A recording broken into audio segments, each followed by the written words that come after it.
कूललंघिला समुद्र अशांत होई जनबसती आड़क माड़ी आसला समुद्र। जगतसिंहपुर जिला एरसमा ब्लॉक पद्मपुर पंचायतर सियाली बेलाभूमि निकट में समुद्र कूल लंघी। वर्तमान समुद्र जुआर जनबसती आड़क माड़ी आसी। अंचलवासी पूरा भयभीत अवस्था अच्छा।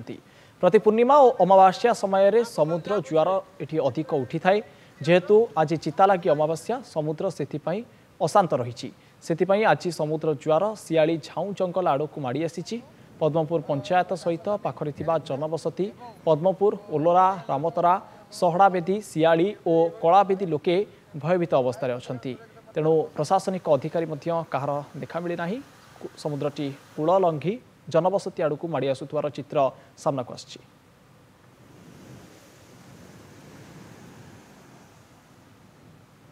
इस संपर्क में अधिक सूचना देउछंती दीप्ति।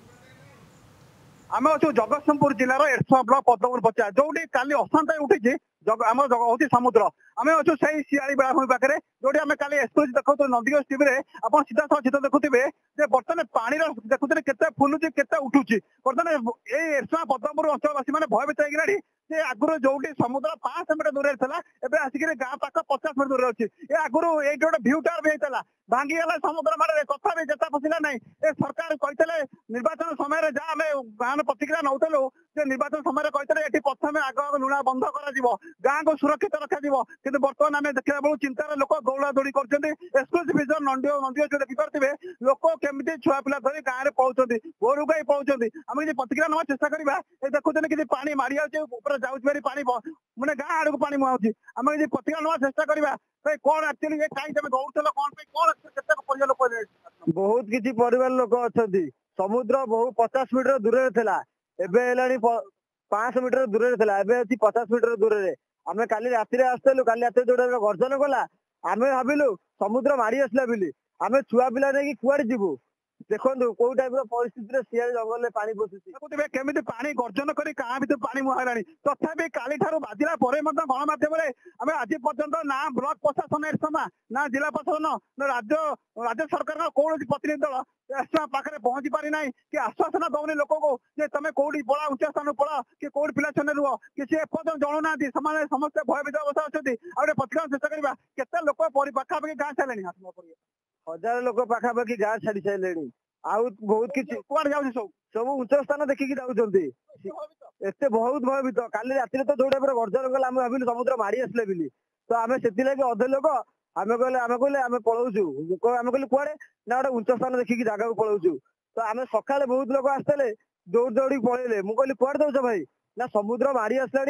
पलि जाऊँ गोटे उच्च स्थान देखिकी बहुत बात्या भी आगू आस पूर्णमी अमावास्या अक्टोबर मास भी बात्या भी अच्छी देखुते कि पानी एवं गाँ मुहाऊँगी देखुते गोरु गाई नहीं छुआ पिला नहीं लोक पहुंचनी आम सीधा सड़क एक्सप्रेस देखो तो नंदीगंज देखिपे केमी लोक दौड़ुं गाँ मुहा कारण से रही भी समय ना कहले काली जेहेतु आम भयभीत अवस्था रहीचु बर्तमान जेहेतु माने गाँ आम बर्तमान चिंतार अच्छु केमी पिला छुआ जीवे कौटे रे कौटी ना प्रशासन तरफ आम कह जाऊ ना उच्च स्थान में कौटी जो बात्या स्थल घर अच्छी रही कि आम पिला छुआ क्या सरपंच कथा लोक प्रतिनिधि गाँव में पहुंचिक